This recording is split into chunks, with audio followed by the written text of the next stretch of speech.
We talk a lot about the richest people in the world and the richest men in the United States of America. What we surprisingly aren't talking about is a group of people who together control over $200 billion. I'm talking about the richest women in America. So who are these extremely wealthy women? Where did they get their billions of dollars? And why have you probably only heard about two of them? So again, in solidarity with girl bosses and boss ladies in the US, we're going to be checking out the top 5 richest women in the United States. Number 5. Miriam Adelson, $31 billion. Coming in hot at number 5, we have the richest Israeli and the 44th richest person in the world. If you've ever had a gin-soaked weekend in Vegas playing the slots, hitting the tables, and making irreparable mistakes, you've probably made Miriam a little bit richer, thanks to her massive stake in Las Vegas Sands. Miriam Adelson was born in Tel Aviv in 1945 to parents who fled from Poland. She's accomplished quite a lot in her long life. She earned a Bachelor of Science in Microbiology and Genetics, as well as a medical degree from Tel Aviv University. She served mandatory Army service as a medical officer. She worked as a physician for a while, and in 1993, she founded a substance abuse center and research clinic. In the end, it turns out being a doctor wasn't the lucrative endeavor that would land her the 5th richest woman in the United States. Miriam Adelson married Ariel Oakshorn, a fellow physician, with whom she had 2 children. She later divorced him in the 80s, eventually meeting and marrying the late billionaire Sheldon Adelson. A marriage strong enough to land her on King Luxury not once, but twice. Sheldon Adelson was the former CEO and chairman of Las Vegas Sands, an American casino and resort company worth $28.7 billion. Sheldon purchased the company back in 1988, and he transformed it into the cross-continental, multinational giant it is today, with branches from the United States to China. Sheldon Adelson held a substantial amount of stock in Las Vegas Sands, and by the time of his death, he was worth $36.4 billion and was one of the wealthiest people in America. After his death at the age of 87, he left more than half of his $48 billion gambling empire to his wife Miriam. She now owns 56% of the stake in Las Vegas Sands. Miriam has been a major political player in the United States for several years now, quite vocally too, donating tens of millions of dollars to political candidates she supports. She was even awarded the Presidential Medal of Freedom in 2016, presumably because of all the freedom you get when you gamble your life savings. Number 4. Jacqueline Mars, $33.3 billion. Next up, we have the patron saint of Valentine's Day, period cramps, and broken hearts. The 39th richest person in the world and the richest person in the world with a candy named after her. Remember that time you forgot it was your anniversary and you quickly bought a bunch of chocolate to hide it? Well, you might not have known it, but you made Jacqueline Mars a few dollars richer. That's because Jacqueline and her brother John each own an estimated 1/3 of Mars Incorporated. Yes, Mars, like the candy bar.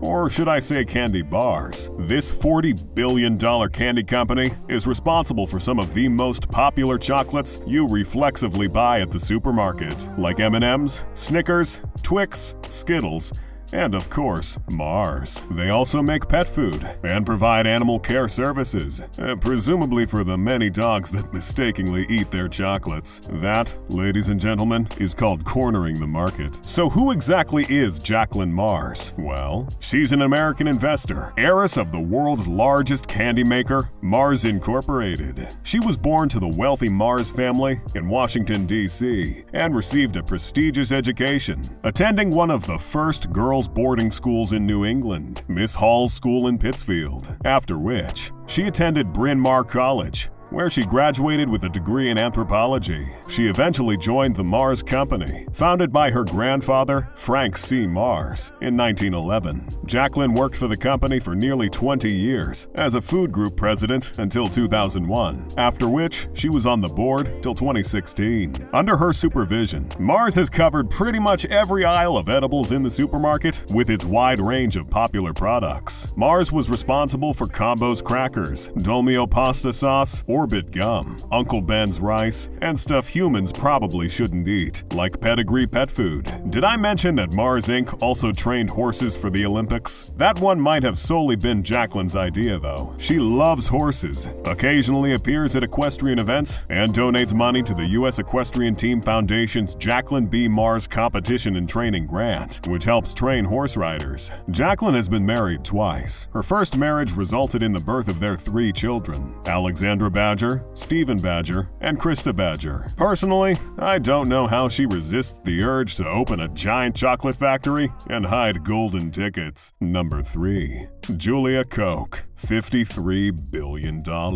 Next up, we have the 24th richest billionaire in the world. A member of one of the richest families in America, and widow to the late David Koch. Julia was born in 1962. She spent her early childhood in Iowa farming and working for her parents' furniture store. In the 1980s, she moved to New York and worked as an assistant to fashion designer Adolfo. Julia met David Koch on a blind date in 1991, and like most blind dates, it went pretty terribly. However, just like the massage you get after a bunch of failed dates, this story has a happy ending. The two met again a year later at a party and started dating, eventually getting married in 1996. Julia and David Koch spent years living in an apartment on Fifth Avenue, but in 2004, they moved to the legendary 740 Park Avenue in Manhattan, a home that has been and is still regarded as the most luxurious and significant residential building in New York City. Don't just take my word for it. The building has had books and even a documentary made about it. It housed wealthy Americans like John D. Rockefeller, the richest man in Egypt, Nassef Sawiris. Even the French government purchased a home there for its ambassador. After David Koch's death in 2019, Julia and their 3 children, David Jr., Mary Julia, and John Mark, inherited 42% of Koch Industries. David Koch was the 7th richest person in the world before his death, and he had a net worth of $53.5 billion.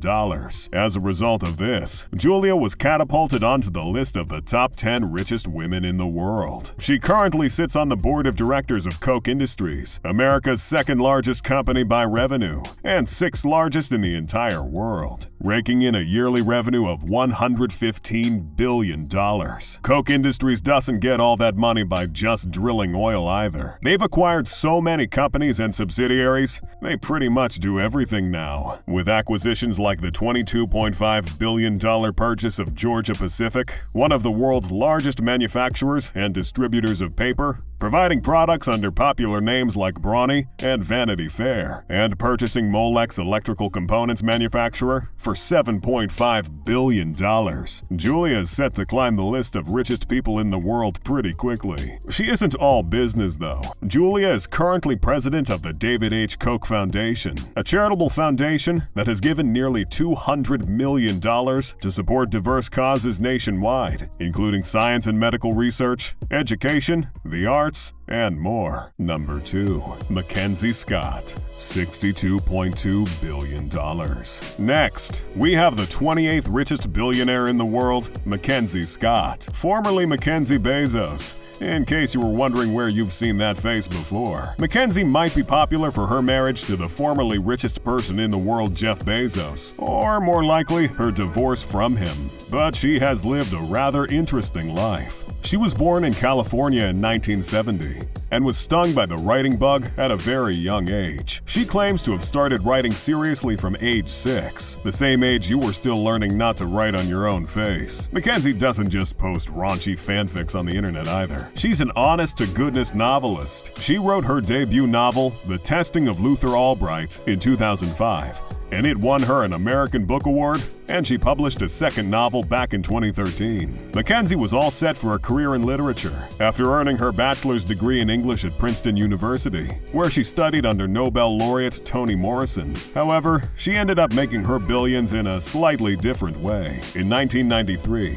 Mackenzie Scott married Jeff Bezos. They both moved to Seattle and started Amazon. She was one of Amazon's first employees and was heavily involved in Amazon's early days and development. She worked on the company's name, business plan, accounts, and shipping early orders. She even negotiated the company's first freight contract. All in all, she was a damn fine employee, and that $35 billion paycheck was a couple decades too late. Speaking of which, their marriage lasted from 1993 to 2019. As part of the divorce settlement, Bezos transferred 25% of his Amazon stake to Mackenzie, which was about 4% of the company. This left her with $35.6 billion, making her the third wealthiest woman in the world. After her gargantuan divorce settlement, Mackenzie became a signatory to the Giving Pledge, a campaign started by Bill Gates and Warren Buffett to encourage extremely wealthy people to contribute a majority of their wealth to philanthropic causes. Like most billionaires on the pledge list, though, despite her valiant efforts to give away at least half her wealth to charity, already giving away a whopping $2.8 billion worth of charitable gifts in 2020 alone, her net worth had shot up to $62.2 billion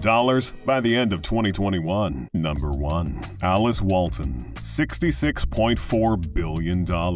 And finally, we have the richest woman in the United States of America. She's the 19th richest billionaire in the world and is also part of the richest family in America, the Waltons. Alice was born in 1949 in Newport, Arkansas, and was raised along with her 3 brothers, Rob, John, and Jim, by her father, Sam Walton. Her father founded Walmart in 1962, and over the decades, it grew into the world's largest company by revenue, earning over $540 billion.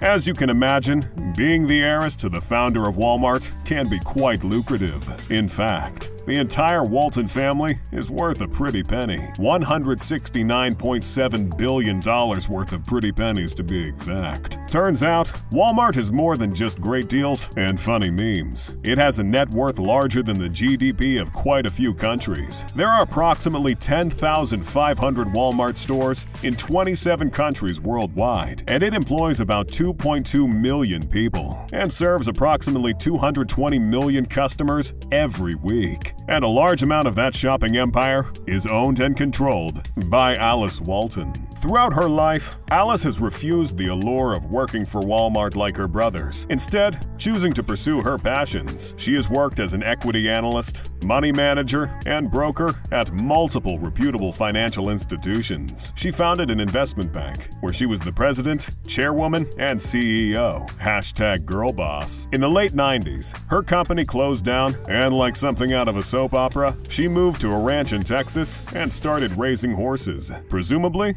to get her groove back. Despite being an avid horse lover, she sold the ranch in 2015 and moved to Fort Worth, where she would spend her time curating art at the Crystal Bridges Museum of American Art, the art museum she just casually founded. Turns out, you can really chase your dreams when you have a lot of money. Who knew? These are the richest women in the United States. So how many of them did you already know? Be honest. And if you enjoyed this video, which of course you did, click on the video on the screen. We've got more where that came from.